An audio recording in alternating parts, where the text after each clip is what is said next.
भक्तों, चैत्र नवरात्रि में स्त्री का कौन सा चीज बार बार लेने से धन की प्राप्ति होती है?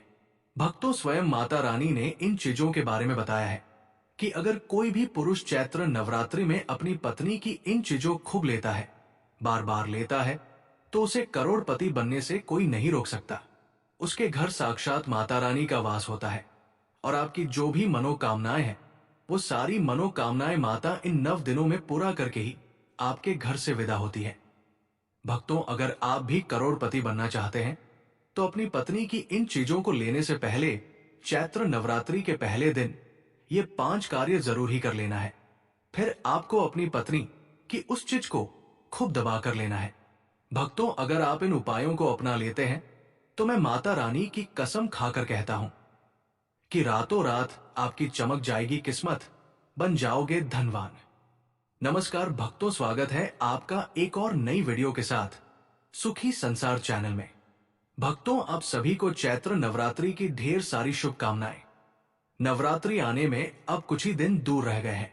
भक्तों, आज हम आपको इस वीडियो में चैत्र नवरात्रि आने से पहले 5 कार्य ऐसे बताएंगे। अगर आपने वो 5 कार्य नवरात्रि के पहले दिन कर लिए तो आपकी जन्मों जन्मांतर की गरीबी दूर हो जाएगी और माता आपसे प्रसन्न हो जाएगी। आपकी जो भी पूजा पाठ है, व्रत है, वो संपूर्ण हो जाएगा। माता 9 के 9 दिन आपके घर में वास करेगी और जो भी इच्छा आप माता से मांगोगे वो शीघ्र ही पूर्ण हो जाएगी। यूं कहें कि 9 दिन में ही पूर्ण हो जाएगी। तो वीडियो के लास्ट तक बने रहना, क्योंकि बहुत ही लाभदायक वीडियो होने वाला है आपके लिए। तो चैत्र नवरात्रि के दिनों में मां को शीघ्र प्रसन्न करने के लिए आपको इन 9 बातों का ध्यान जरूर रखना चाहिए। तो भक्तों, आपसे निवेदन है कि वीडियो को पूरा जरूर देख लीजिए और अगर आपको आज की वीडियो अच्छी लगे तो वीडियो को लाइक जरूर करें। सबसे पहले, चैत्र नवरात्रि के पहले दिन अपने घर की छत पर आज हमें झंडा जरूर लगाना चाहिए। झंडा मतलब लाल रंग का त्रिकोण झंडा होता है और उसके ऊपर माता रानी का तस्वीर बना हुआ हो, जय माता दी लिखा हुआ हो। ये मार्केट में बहुत आसानी से मिल जाते हैं, नहीं तो आप घर पर भी स्वयं से बना सकते हैं। तो एक झंडा त्रिकोण आप लेकर मां को पहले दिन उनके चरणों में अर्पित कीजिए। आप सुबह सुबह पूजा पाठ करके वह झंडा अपने घर की छत पर लगा दीजिए।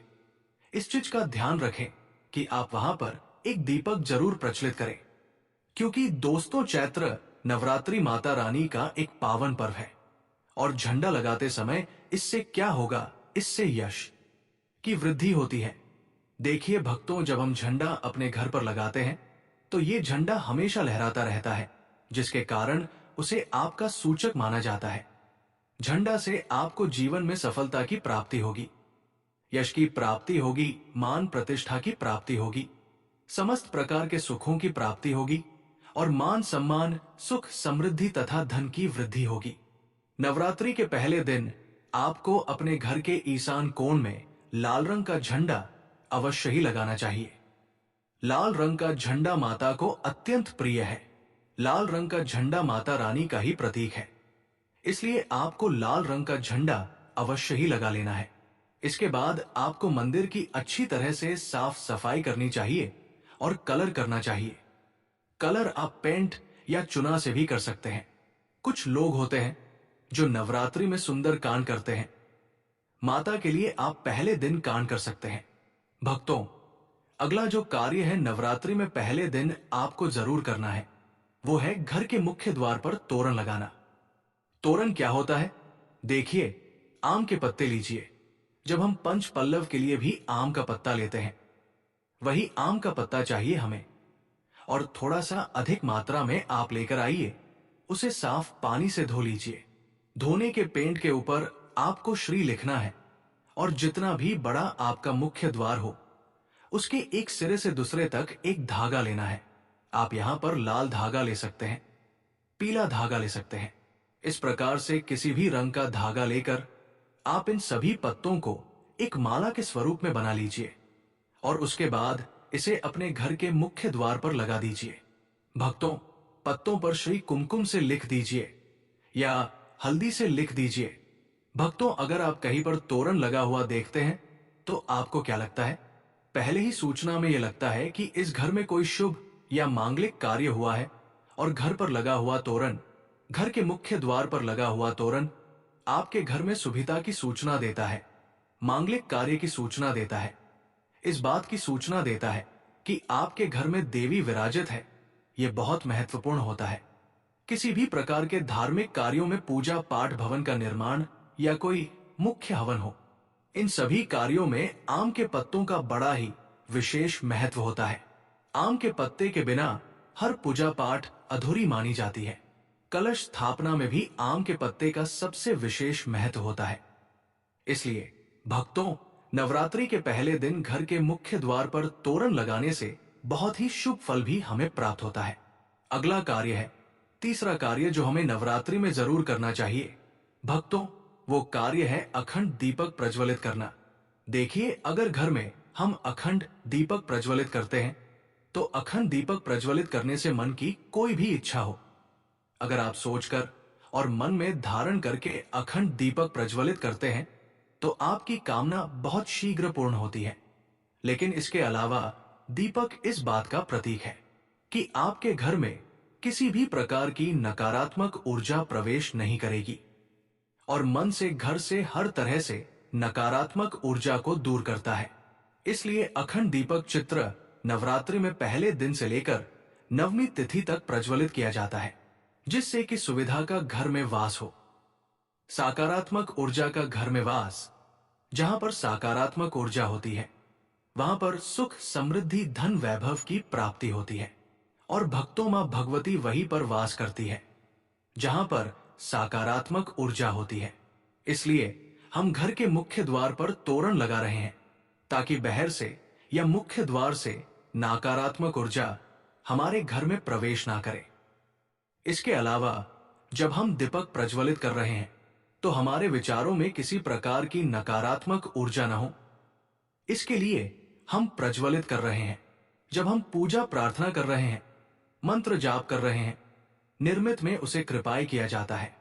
लेकिन अगर आप किसी भी कारणवश अखंड दीपक प्रज्वलित नहीं कर पाते हैं तो सुबह शाम दोनों समय जब मन की आराधना करें तब आपको शुद्ध घी का दीपक जरूर प्रज्वलित करना है और सुबह शाम दोनों समय अपने घर में लौंग और कपूर की आरती जरूर कीजिए, जिससे कि घर में नकारात्मक ऊर्जा न रहे और घर में सकारात्मक ऊर्जा का वास बना रहे।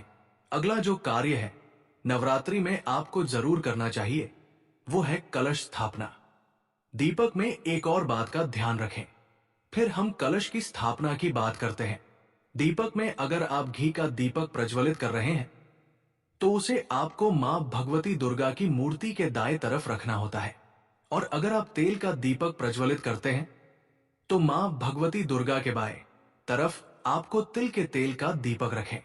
जब भी आप तिल तेल या फिर घी का दीपक प्रज्वलित करते हैं तो उस स्थान पर रखना चाहिए। और अगला जो कार्य है घट स्थापना करना, यानी कलश की स्थापना करना, तीखी कलश की स्थापना। जब हम चैत्र नवरात्रि में कलश स्थापना करते हैं तो हम सभी देवी देवताओं का आवाहन करते हैं। सभी देवी देवताओं का पूजन मां भगवती के साथ ही हम प्रतिदिन करते हैं। इस तरफ 9 दिनों तक लगातार हम समस्त देवी देवताओं का पूजन करते हैं। घर में आवाहन करके विधि विद्वान से विशेष रूप से हम उनकी आराधना करते हैं, क्योंकि जब हम मां का पूजन करते हैं तो पहले हम कलश का पूजन करते हैं। धूप दीप नैवेद्य चिज सब हम विधि विद्वान मां को अर्पित करते हैं और इसके साथ कलश को भी हम इसी प्रकार से करते हैं। तो सभी देवी देवताओं की विशेष पूजा हम 9 दिनों तक कर रहे हैं तो हमारे जीवन में किसी भी प्रकार की कोई बाधा नहीं होती है और कोई भी हमारे विशेष कामना हो तो अवश्य पूर्ण होती है। तो कलश की स्थापना हमें जरूर करनी चाहिए। अगर संभव हो तो नवरात्रि के प्रथम दिन जो अगला जरूरी काम हमें करना है वो है जवारे होना, यानी कि सप्त धान्य बोना, जो कि हम मिट्टी में थोड़े से जो जव होते हैं जो कि हरे हो जाते हैं। बहुत सी ऐसी जव अंकुरित हो जाते हैं और ये शीघ्र ही अंकुरित तब होते हैं जब हमारे घर में अन्य होते हैं, तो ये इस बात की सूचना देते हैं कि हमारे घर में सुख समृद्धि आने वाली है, हमारे घर में मां भगवती विराजित हो चुकी है और घर में सुख समृद्धि धन वैभव सभी प्रकार की जो सुविधा है उसका आशीर्वाद हमेशा दे रही है। तो घर में अगर आप जब होते हैं और सप्त धान्य बोते हैं तो बहुत ही श्रेष्ठ माना जाता है। भक्तों, नवरात्रि के प्रथम दिन हमें जरूर ये करना चाहिए। और अगला जो शुभ कार्य है जो नवरात्रि के प्रथम दिन आपको जरूर करना चाहिए। वैसे तो बहुत से नवरात्रि के पूरे 9 दिनों तक व्रत धारण करते हैं। बहुत से भक्त जल पीकर या फिर फलाहार के द्वारा इस व्रत को धारण करते हैं। लेकिन अगर आप पूरे नवरात्रि व्रत धारण नहीं करते हैं तो नवरात्रि के प्रथम दिन आपको व्रत धारण जरूर करना चाहिए। चैत्र नवरात्रि के प्रथम दिन और अंतिम दिन यानी नवमी तिथि पर या अष्टमी तिथि पर आपको व्रत जरूर करना चाहिए। तो प्रथम दिन बहुत महत्वपूर्ण है। मां भगवती दुर्गा की आराधना करते हैं, विधि विधान से उनका आभार करके पूजन कर रहे हैं। तो प्रथम दिन आपको व्रत जरूर करना चाहिए और संभव हो तो पूरे चैत्र नवरात्रि व्रत करना चाहिए। पूरे नवरात्र जब हम व्रत करते हैं, मां की पूजा आराधना करते हैं, सात्विकता के साथ मां की आराधना करते हैं तो मां शीघ्र ही प्रसन्न होती है। लेकिन व्रत भी धारण करें जब आप स्वस्थ हो। भक्तों, अगर आप पूर्ण रूप से स्वस्थ नहीं हो, व्रत रखने में समर्थ नहीं हो, तो सिर्फ आप शुद्ध सात्विक भोजन यानी कि बिना लहसुन प्याज का भोजन लेकर मां की आराधना सुबह शाम करें। भक्तों, अगला हम सच्चे मन से भक्ति भाव से मां की आराधना करते हैं तो मन शीघ्र ही प्रसन्न होती है। अगर व्रत धारण का या व्रत रखने का आपको शक्ति या समर्थ शारीरिक रूप से नहीं है तो आपको व्रत नहीं रखना चाहिए। लेकिन अगर संभव हो तो पहले दिन फलाहार के द्वारा व्रत धारण जरूर कीजिए। अगला जो जरूरी कार्य है जो नवरात्र में आपको जरूर करना है, घर के मुख्य द्वार पर दोनों तरफ स्वास्तिक का चिन्ह जरूर बनाएं, जिससे कि किसी भी प्रकार की नकारात्मक ऊर्जा हमारे घर में प्रवेश न करे। इसके अलावा जब हम दीपक प्रज्वलित कर रहे हैं तो हमारे विचारों में किसी भी प्रकार की नकारात्मक ऊर्जा ना हो। जब हम पूजा प्रार्थना कर रहे हैं, मंत्र जाप कर रहे हैं, निर्विघ्न उसे हम पूर्ण कर पाए, इसके लिए अखंड दीपक प्रज्वलित किया जाता है। लेकिन अगर आप किसी भी कारण वश अखंड दीपक प्रज्वलित नहीं कर पाते हैं तो हम दोनों समय जब मां की आराधना करें तब आपको शुद्ध घी का दीपक जरूर प्रज्वलित करना है। और सुबह शाम दोनों समय अपने घर में लौंग और कपूर की आरती जरूर कीजिए, जिससे कि घर में नकारात्मक ऊर्जा न रहे और घर में सकारात्मक ऊर्जा का वास बना रहे। अगला जो कार्य है नवरात्र में आपको जरूर करना चाहिए वो कलश स्थापना की बात करते हैं। दीपक में अगर आप घी का दीपक प्रज्वलित कर रहे हैं तो उसे आपको मां भगवती दुर्गा की मूर्ति के दाएं तरफ रखना होता है। और यदि आप तेल का दीपक प्रज्वलित करते हैं तो मां भगवती दुर्गा के बाईं तरफ आपको तेल का दीपक रखना चाहिए।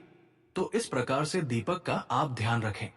जब भी आप तिल तेल या फिर घी का दीपक प्रज्वलित करें तो उसे सही स्थान पर रखना चाहिए। और अगला जो कार्य है घट स्थापना करना यानी कि कलश का स्थापना करना। नवरात्रि में जब हम तीखी कलश का स्थापना करते हैं तो कलश में हम सभी देवी देवताओं का आवाहन करते हैं। सभी देवी देवताओं का पूजन मां भगवती के साथ ही हम प्रतिदिन करते हैं। इस प्रकार जब हम 9 दिनों तक सभी देवी देवताओं का पूजन करते हैं, घर में आवाहन करके विधि विधान से विशेष रूप से हम उनकी आराधना करते हैं। क्योंकि जब हम मां का पूजन करते हैं तो पहले हम कलश का पूजन करते हैं। विधि विधान से धूप दीप नैवेद्य चीज हम मां को अर्पित करते हैं और इसके साथ ही कलश को भी हम इसी प्रकार से अर्पित करते हैं। यदि हम सभी देवी देवताओं की विशेष पूजा 9 दिनों तक करते हैं तो हमारे जीवन में किसी भी प्रकार की कोई बाधा नहीं होती है और कोई भी हमारा विशेष मनोकामना हो तो अवश्य पूर्ण होती है। तो कलश की स्थापना हमें जरूर करनी चाहिए। भक्तों, आपको यह जानकारी कैसी लगी? अगर आपको यह जानकारी अच्छी लगी हो तो इस वीडियो को एक लाइक करके कमेंट में जय मां लक्ष्मी जरूर लिखें। साथ ही साथ हमारे चैनल सुखी संसार को सब्सक्राइब जरूर करें। धन्यवाद।